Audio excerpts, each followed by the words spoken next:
اعوذ باللہ من الشیطان الرجیم بسم اللہ الرحمن الرحیم وَإِلَىٰ مَدْيَنَ أَخَاهُمْ شُعَيْبًا قَالَ يَا قَوْمِ اعْبُدُوا اللَّهَ مَا لَكُم مِّنْ إِلَٰهٍ غَيْرُهُ وَلَا تَنقُصُوا الْمِكْيَالَ وَالْمِيزَانَ إِنِّي أَرَاكُمْ بِخَيْرٍ وَإِنِّي أَخَافُ عَلَيْكُمْ عَذَابَ يَوْمٍ مُحِيطٍ۔ اور مدین کی طرف ہم نے ان کے بھائی شعیب کو پیغمبر بنا کر بھیجا۔ انہوں نے ان سے کہا کہ اے میری قوم، اللہ کی عبادت کرو، اس کے سوا تمہارا کوئی معبود نہیں ہے، اور ناپ تول میں کمی مت کیا کرو۔ میں دیکھ رہا ہوں کہ تم لوگ خوشحال ہو، اور مجھے تم پر ایک ایسے دن کے عذاب کا خوف ہے جو تمہیں چاروں طرف گھیر لے گا۔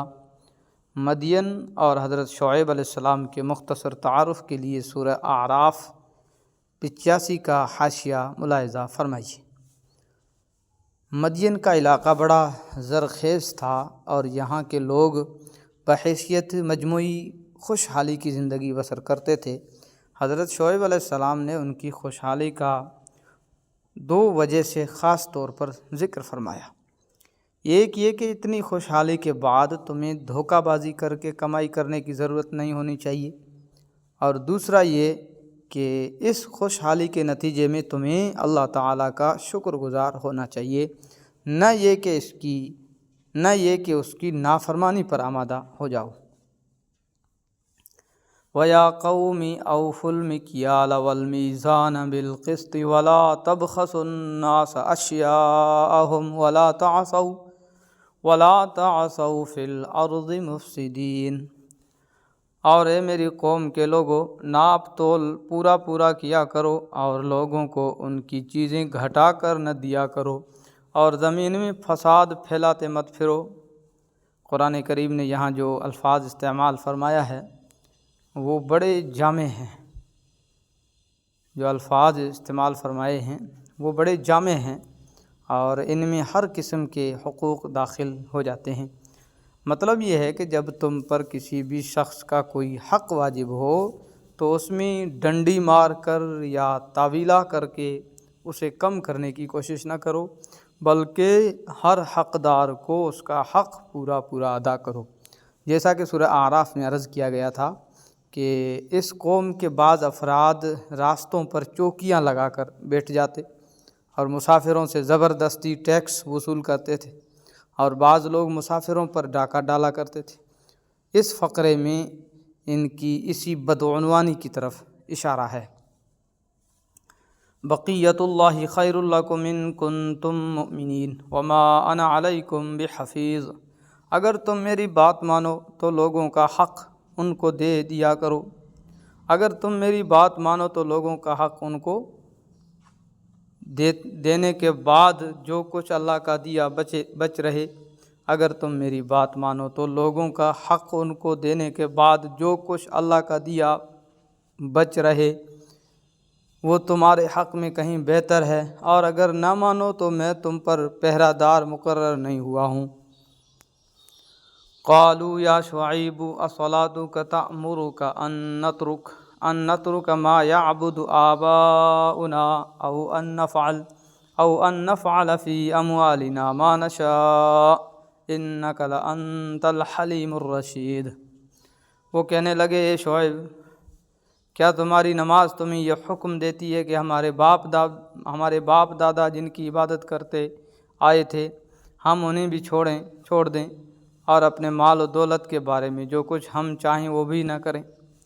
واقعی تم تو بڑے عقل مند نیک چلن آدمی ہو۔ یہ در حقیقت وہ سرمایہ دارانہ ذہنیت ہے کہ جو کچھ مال ہے وہ ہماری مکمل ملکیت میں ہے، اس لیے ہمیں پورا اختیار حاصل ہے کہ اس میں جو چاہیں تصرف کریں، کسی کو اس میں رکاوٹ ڈالنے کا کوئی حق نہیں پہنچتا۔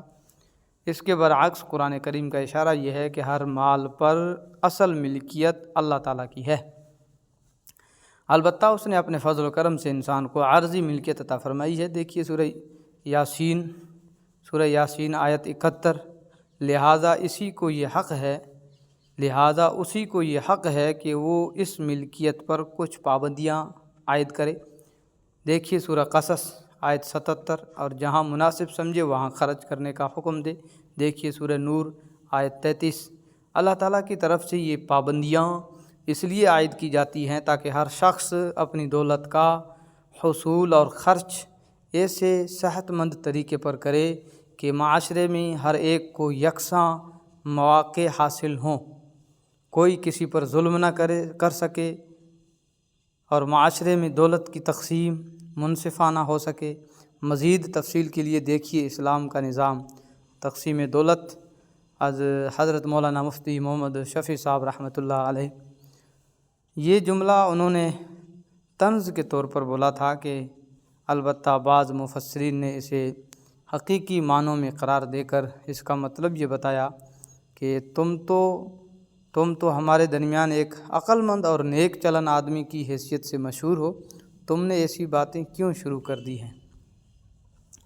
قال یا قوم ارأیتم ان کنت علی بینۃ من ربی ورزقنی منہ رزقا حسنا وما ارید ان اخالفکم الی ما انہاکم عنہ ان ارید الا الاصلاح ما استطعت وما توفیقی الا باللہ علیہ توکلت والیہ انیب۔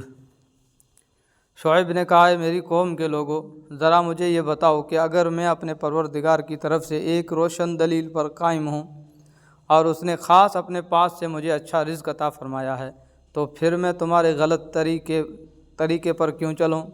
اور میرا ایسا کوئی ارادہ نہیں ہے کہ میں جس بات سے تمہیں منع کر رہا ہوں تمہارے پیچھے جا کر وہی کام خود کرنے لگوں۔ میرا مقصد اپنی استطاعت کی حد تک اصلاح کے سوا کچھ نہیں ہے، اور مجھے جو کچھ توفیق ہوتی ہے صرف اللہ کی مدد سے ہوتی ہے۔ اسی پر میں نے بھروسہ کر رکھا ہے، اور اسی کی طرف میں ہر معاملے میں رجوع کرتا ہوں۔ اس رزق سے مراد کھانے پینے وغیرہ کا سامان بھی ہو سکتا ہے۔ اس صورت میں مطلب یہ ہوگا کہ جب اللہ تعالیٰ سیدھے طریقے سے مجھے رزق عطا فرمایا ہے تو میں اس کے حصول کے لیے وہ غلط طریقے کیوں اختیار کروں جو تم کرتے ہو؟ اور رزق سے یہاں مراد نبوت بھی ہو سکتی ہے۔ وَيَا قَوْمِ لَا يَجْرِمَنَّكُمْ شِقَاقِي أَن يُصِيبَكُم مِّثْلُ مَا أَصَابَ قَوْمَ نُوحٍ أَوْ قَوْمَ هُودٍ أَوْ قَوْمَ صَالِحٍ وَمَا قَوْمُ لُوطٍ مِّنكُم بِبَعِيدٍ۔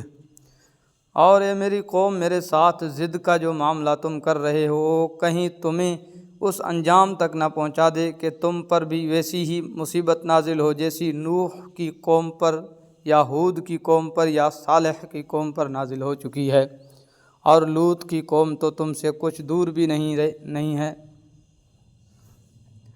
وَاسْتَغْفِرُوا رَبَّكُمْ ثُمَّ تُوبُوا إِلَيْهِ إِنَّ رَبِّي رَحِيمٌ وَدُودٌ۔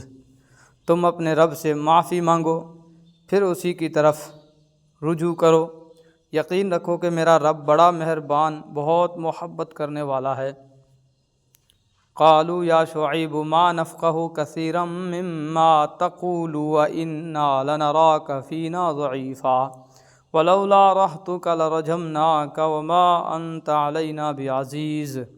وہ بولے اے شعیب، تمہاری بہت سی باتیں تو ہماری سمجھ ہی میں نہیں آتی، اور ہم دیکھ رہے ہیں کہ تم ہمارے درمیان ایک کمزور آدمی ہو، اور اگر تمہارا خاندان نہ ہوتا تو ہم تمہیں پتھر مار مار کر ہلاک کر دیتے، ہم پر تمہارا کچھ زور نہیں چلتا۔ قال یا قوم ارہطی اعز علیکم من اللہ واتخذتموہ وراءکم ظہریا ان ربی بما تعملون محیط۔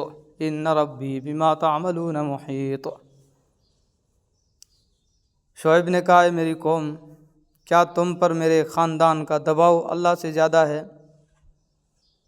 اور اس کو تم نے بالکل ہی پس پشت ڈال رکھا ہے؟ یقین جانو کہ جو کچھ تم کر رہے ہو میرا پروردگار اس سب کا پورا احاطہ کیے ہوئے ہے۔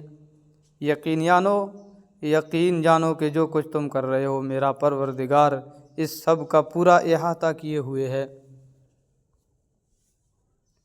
وَيَا قَوْمِ اعْمَلُوا وَيَا قَوْمِ اعْمَلُوا عَلَىٰ مَكَانَتِكُمْ إِنِّي عَامِلٌ سَوْفَ تَعْلَمُونَ مَن يَأْتِيهِ عَذَابٌ يُخْزِيهِ وَمَنْ هُوَ كَاذِبٌ وَارْتَقِبُوا إِنِّي مَعَكُمْ رَقِیبٌ۔ اور اے میری قوم، تم اپنے حال